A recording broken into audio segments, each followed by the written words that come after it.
It is now my great pleasure and honor to introduce the United States Ambassador to Indonesia, Robert Blake. Ambassador Blake came to Jakarta on November 21, 2013, and presented his credentials to President Yudhoyono January 30th, 2014. Prior to coming to Indonesia, Ambassador Blake served as Assistant Secretary of State for South and Central Asian Affairs from 2009 to 2013. From 2006 to 2009, he served as ambassador to the Democratic Socialist Republic of Sri Lanka and the Republic of Maldives. Prior to that, Ambassador Blake served in India, Tunisia, Algeria, Egypt, and Nigeria, as well as held several positions at the State Department in Washington, D.C. He received his BA from Harvard College, and I'm proud to say that he's also a graduate of Johns Hopkins, receiving an MA degree from the Johns Hopkins School of Advanced International Studies.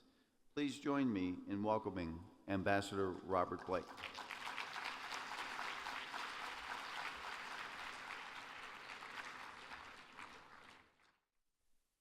Thank you very much, Dr. Clegg, for that kind introduction. Ladies and gentlemen, ministers, distinguished delegates, let me add my own very warm words of welcome to all of you here to Indonesia, this beautiful country that I am so privileged to live in. I want to express my government's appreciation to all of you for your steadfast commitment to providing family planning and reproductive health care services, information and supplies to women and men, young people, and adolescents worldwide. Many millions enjoy healthier, more productive, and prosperous lives because of your individual and collective efforts. And I know that all of you join me in extending a warm expression of appreciation to our hosts here in Nusa Dua, the government of Indonesia, BKKBN, and everyone else. Ladies and gentlemen, this year's conference coincides with the 50th anniversary of the U.S. Agency for International Development's Voluntary Family Planning Program. Since 1965, USAID has been a leader, not just in terms of financial resources, but in advancing new technologies and innovative approaches to modern contraception for women around the world. This, in turn, has led to profound health, environmental, economic, and social benefits for countless families and communities. It is indeed fitting that we highlight this milestone anniversary in Indonesia, a country that has had great success with its own family planning efforts. The United States is proud of our historic partnership with BKKBN, a collaboration that has strengthened the development of a nation and its people. Motivated by the desire to build a better future, Indonesia embarked on a commitment to family planning that goes back to 1967. In 1970, 17% of the Indonesian women surveyed reported that they were satisfied with their family planning method. By 2015, that number had climbed to 80%.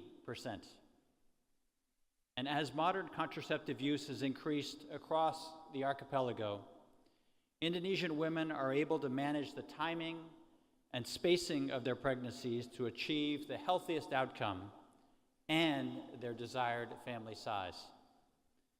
The end result is not only healthier women and families, but also increased enrollment in primary and secondary education for their children, as well as better opportunities for employment for themselves.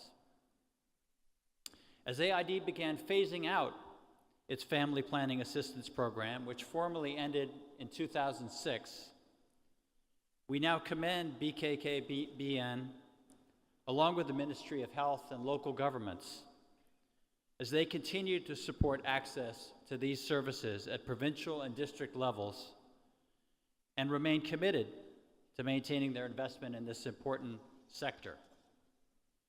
This investment is paid off in improved health and economic development. Indeed, Indonesia has become one of the world's success stories. But these changes did not happen by chance.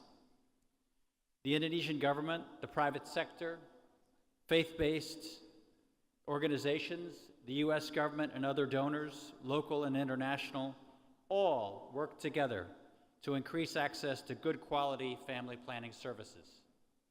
However, globally there is always much more to be done, and in Indonesia there will continue to be challenges as policymakers move programs forward while adapting to changing population dynamics and an increasingly urban, modern Indonesia. Today, as we can all see, Indonesia is providing great leadership, not only by hosting this important international gathering, but also working alongside other countries to develop successful family planning programs. In light of this year's conference theme, Global Commitments and Local Actions, and the recently adopted 2030 Agenda for Sustainable Development, we must intensify our collective efforts to address the unfinished business of the Millennium Development Goals. We know all too well that progress on MDG 5, reducing maternal mortality and providing universal access to reproductive health, lags furthest behind, particularly for the poorest and most marginalized people. Each year, 290,000 women and 2.9 million newborns die from largely preventable disease because they lack access to good quality health care during pregnancy and childbirth. Another 225 million women want to avoid pregnancy but are not using contraceptives. The UN estimates that by 2050, this demand will increase by 40% as a record number of young people enter their reproductive years. So there is much work ahead of us to fulfill the 2030 Sustainable Development Goals and ensure that no one is left behind. We must focus our efforts where they will have the greatest impact, tackling issues like maternal health care, women's and girls' empowerment, and advocating for sexual and reproductive health and rights, including voluntary family planning programs. If we do not, true sustainable development will not be possible. In closing, I want to commend all of your efforts, which have allowed so many women and young people to have more control over their lives and reach their full potential. I wish you a successful conference and much progress to transform our world. Thank you very much.